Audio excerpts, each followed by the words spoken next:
Hi YouTubers and Doctor Who fans, today I'm going to be doing my first review on the channel, which is the longest story in the world, a short story in the Short Trips collection, Short Trips and Sidesteps. But first I'm going to take a look at the how this book's put together, the cover and everything. So yeah, run that intro.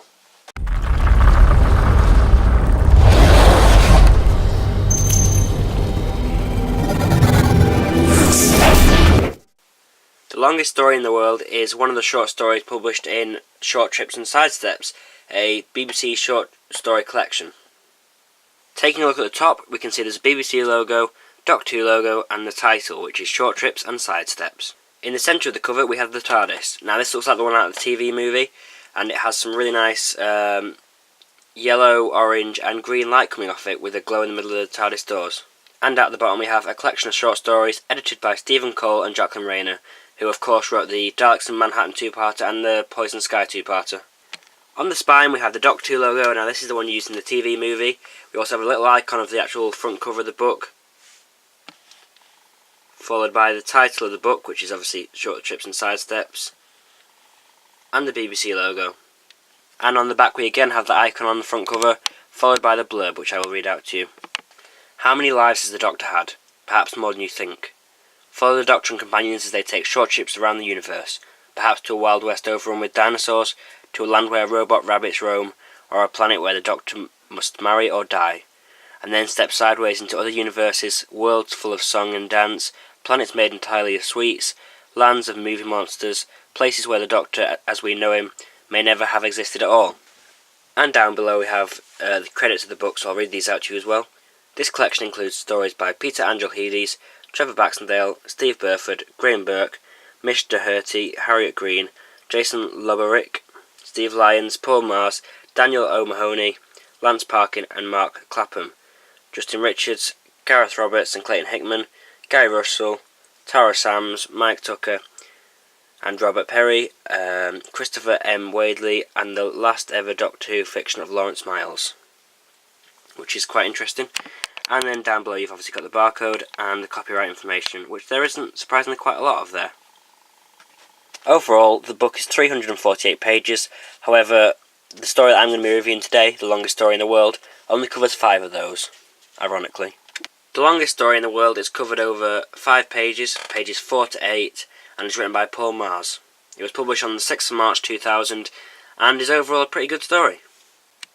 This is also a First Doctor and Susan story, and is set before they leave Gallifrey in the beginning. So yeah, the first story in my marathon was a short story called The Longest Story in the World, which is quite ironic given that it's 5 pages long, so it's therefore one of the shortest in Doctor Who's history. But it works well at 5 pages. If it had been any longer it would have dragged on a bit, I think. And the main thing with the story is it's got 4 characters and 2 settings, so it's obviously not that much in it, but simple is better in this story, you know.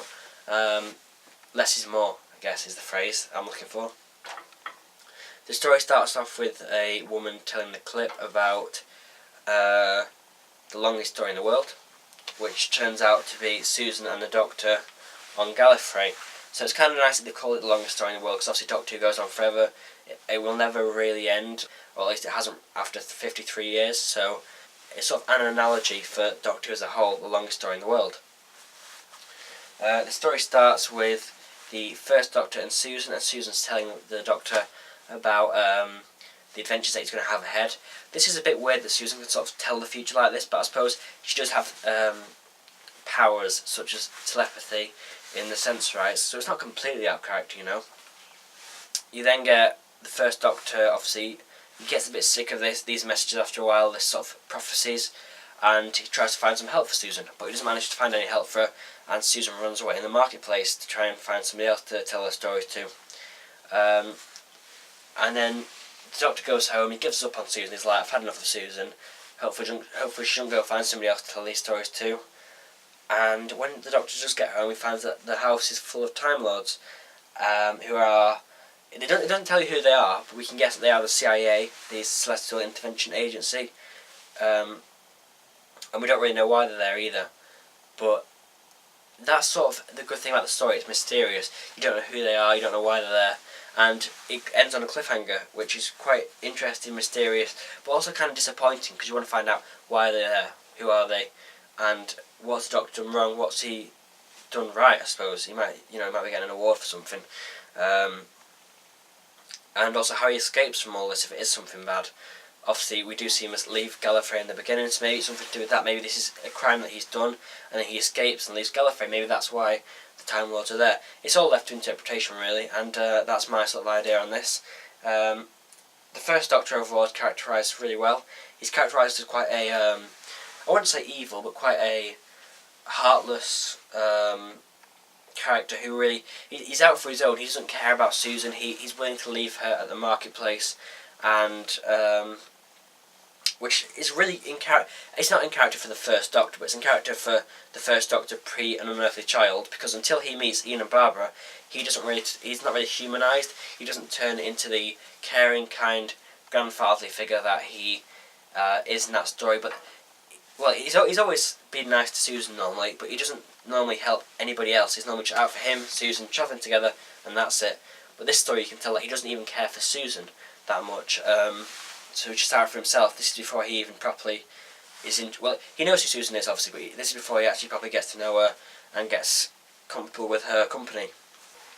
Susan is characterised really well, and she's sort of characterised as she was on TV. There's not really much difference, apart from she's more vulnerable, more childish, and sort of, I dare I say it, more clever. She doesn't really feel like the Susan we know on TV in that respect. She feels like, obviously, because she can tell the future, which is something that she never did on TV, we sort of feel like she's a bit more clever than she was in the TV series, which isn't really.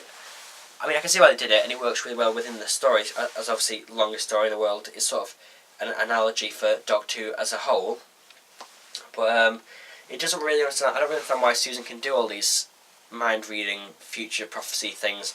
Apart from obviously in the sense, right, she does have telepathy. But apart from that, I don't really understand why she can do all this.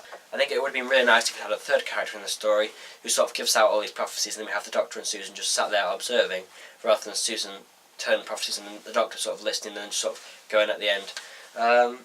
But yeah, overall it's a really good story, and I feel like it's something that could have been produced in 1963. It sets up the great mystery that is the beginning, the Big Finish story, and Name of the Doctor, and it gives more mystery as to why they are wanting to leave Gallifrey, I think.